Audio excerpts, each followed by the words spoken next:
À 7h-5, la question santé d'Europe 1, Thomas Soto. Malgré les campagnes de prévention nombreuses, les accidents domestiques continuent à faire des ravages. Ce matin, on va s'intéresser tout particulièrement aux brûlures. Docteur Lemoine, des brûlés, il y en a 400 000 par an en France, dont près de 10 000 qui doivent être traités à l'hôpital. Un petit garçon brûlé à la tête et au cou, voilà le portrait type du patient hospitalisé pour brûlure. Car dans un cas sur 3, c'est un enfant âgé de 0 à 4 ans. Un âge qui s'explique par les débuts de la marche et les premiers accidents d'enfants qui n'ont pas conscience des risques. Mais attention, la deuxième tranche d'âge touchée concerne les seniors. Docteur, quand on parle brûlure, on associe ça à premier degré, deuxième degré, troisième degré. Ils correspondent à quoi exactement ces degrés ? Alors pour tester la gravité d'une brûlure, il y a 2 critères principaux. L'étendue, mais aussi la profondeur, ce qui permet effectivement de les classer. La brûlure du premier degré, c'est le coup de soleil, le meilleur exemple. Ça touche que l'épiderme, la couche superficielle de la peau.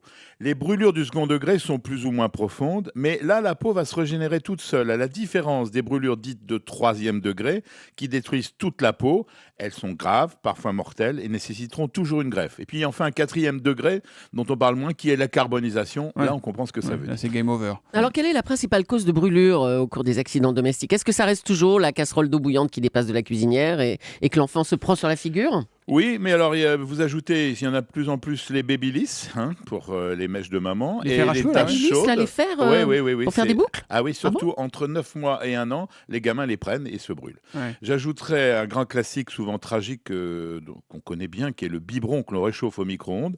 Le verre est froid, mais le contenu est brûlant et ça risque de détruire définitivement l'œsophage. Il faut toujours tester la chaleur du liquide sur la peau du bras du papa ou de la maman. Bon, mais en cas de brûlure, on fait quoi alors, docteur ? De la biafine, du vinaigre, de l'eau froide Alors, simple ou grave, la brûlure doit être immédiatement refroidie. Dans tous les cas ? Oui. On arrose avec de l'eau fraîche, c'est pas la peine de la vinaigrer, Thomas, sans pression, l'eau, pendant 5 minutes, et surtout sans déshabiller s'il s'agit de vêtements synthétiques, car ils peuvent être collés à la peau, et là, à ce moment-là, vous allez l'arracher. D'accord. Si c'est une petite brûlure, cela va soulager, et puis il suffira après de la recouvrir d'un peu de biafine ou d'un produit similaire, et d'une compresse pour que c'est l'exposition à l'air qui va relancer la douleur. Donc, il faut bien la couvrir. Si la brûlure est étendue, et une brûlure grave, c'est plus de la moitié de la paume de la main de la victime. Vous voyez, c'est pas beaucoup.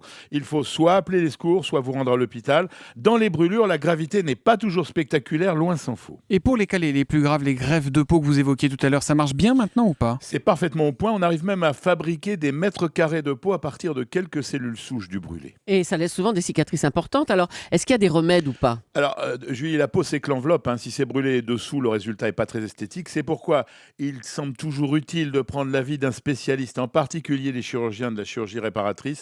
Ils font des miracles, mais à condition de ne pas trop attendre. La question santé d'Europe 1, tous les matins à 7h-5 avec le docteur Lemoine. Bonne journée et à demain, Jean-François. À demain. Europe 1, 6h58, dans 2 minutes, le journal de Michel Grossior.